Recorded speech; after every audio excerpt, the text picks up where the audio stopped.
Hi, I'm Linda Eedes. This is an update on the RECM Global Fund, looking at the second quarter of this year. Looking at some of the changes in the Global Fund during that time, there were quite a few new investments brought into the fund over the quarter, and looking at how the fund is positioned overall. So the second quarter of this year was really a continuation of the first quarter, which is to say that equity markets continued to rally. The US market was up more than 4%. The S&P 500 reached new all-time highs. The MSCI All Countries World Index, which is more of a global index, was up 3.6% during the quarter. European markets were up. UK markets were up despite continued Brexit issues, and emerging markets were up strongly as well. Now, the main trigger behind this continued rally was the fact that the US Fed basically said that instead of having to hike rates, as they've been signaling for quite some time, they in actual fact think that they might have to start to cut rates as we go through this year and towards the end of this year. And the market took that as a very sort of strong stimulatory sort of signal. Now, one has to ask the question, what exactly is the Fed implying about the state of the economy if they're actually doing a complete about turn and saying that instead of raising rates to actually cool the economy because they're worried that inflation might be creeping in, they may actually need to do the complete opposite. They may actually need to stimulate the economy. For the markets, which are already at very elevated levels, if you look at sort of prices relative to history and relative to underlying valuation metrics, the markets are already very stretched. For that to prompt them to go even further up really seems like quite an irrational response. And certainly we have quite limited exposure to the US as a result of the fact that we think that prices there are very high relative to where they should be. And this may indicate some risk of potential capital losses at some point down the line, particularly in the very strong kind of growth-oriented sectors of the market, such as the technology stocks, of which we hold none. So there were a few things that did produce positive returns during the quarter. In fact, the global fund itself was up 2.5%, despite the fact that it's positioned very, very differently to the MSCI All Countries World Index, which is the index that we sort of usually sort of use as a barometer of how the market is doing in general. Things that cause the global fund to actually perform well are, for instance, it does have some exposure to gold. Now, gold prices were up quite strongly as a result of the news that US interest rates may remain quite low.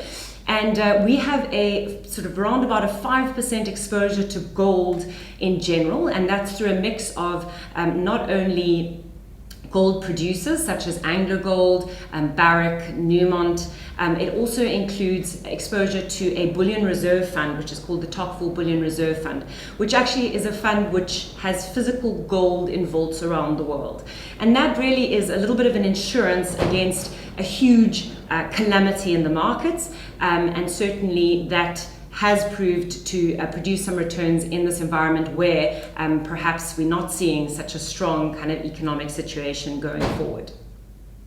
We also had some exposure to emerging markets. Russian stocks in particular were up quite strongly during the quarter. So we have exposure to X5 Retail, which is effectively the equivalent of Pick n Pay in Russia, a big domestic retailer.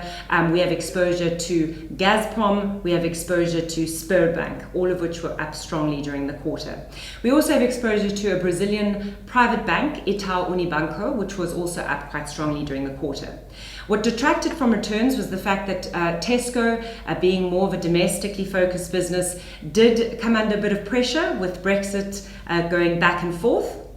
The tobacco producers in the fund, which is quite a new exposure that we've built as the tobacco stocks have come off so significantly from their highs, and we saw value there. We do have exposure to the likes of Imperial Brands, which remained a little bit under pressure given how the tobacco industry is struggling at the moment. And then also with oil prices down 4.5%, we had some exposure to Japanese energy producer Inpex.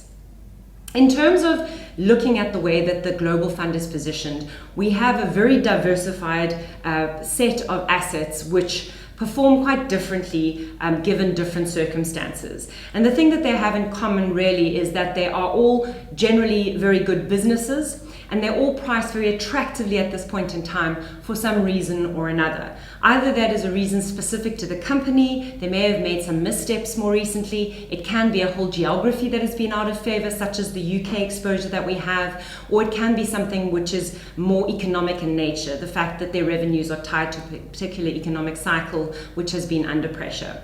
We had the opportunity to introduce a lot of new stocks into the portfolio over the last quarter. None of these are very big positions, they're all actually quite small positions, but we actually introduced sort of a further 10% in equity exposure, which actually took the equity exposure from around 50% of the portfolio to 60% of the portfolio. So we're still sitting with 40% in cash. The flexibility that we have between cash and equities really differentiates this fund.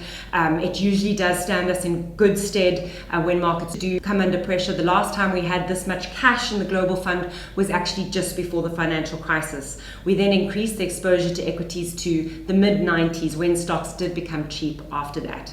I mentioned in the last quarterly video that the difference between the most expensive 10% of stocks in the market and the least expensive or the cheapest 10% in the market is now as wide as it was before the dot-com bubble burst and before the Great Depression. So those were the only two times when that difference between the most expensive and the cheapest was wider.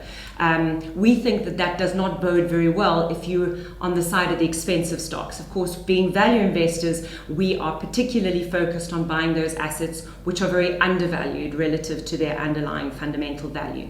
Some of the new stocks in the portfolio, just to give you some flavor, some more defensive exposure. That Tocqueville Bullion Reserve Fund is a new exposure. Brookfield Asset Management is a company which invests in renewable energy and infrastructure assets, and that would benefit from interest rates remaining low. We also introduced some industrial exposure on the European side, really multinational companies but listed in the Netherlands, Royal Vopak and Royal Boskalis Westminster. Those are businesses which store chemicals in the form of tanks in the form of Royal Vopak. They basically a liquid storage company. They provide the tanks for oil, edible oil, chemicals and such. And Royal Boskalis Westminster is actually an underwater dredging company. Effectively, they do complicated earth moving, but sort of underwater. So those are more industrial exposures, which have sort of been quite tied to the global cycle and which represent an opportunity at current prices. And we also introduced a company called LyondellBasell, which is a chemicals producer, and Michelin, which is good old-fashioned defensive tire manufacturer. Of course, that's the French manufacturer, and again, it is trading at an attractive price where we could actually allocate some exposure to a wide, varied group of assets, which all have different sort of stimuli, which will react differently to different things in the environment. And what we really want is a basket of assets, very diversified, which ultimately are good businesses with one thing in common: they're trading at attractive prices relative to underlying fair value, and that difference in the price relative to the fair value is what's going to give you very good absolute returns over time.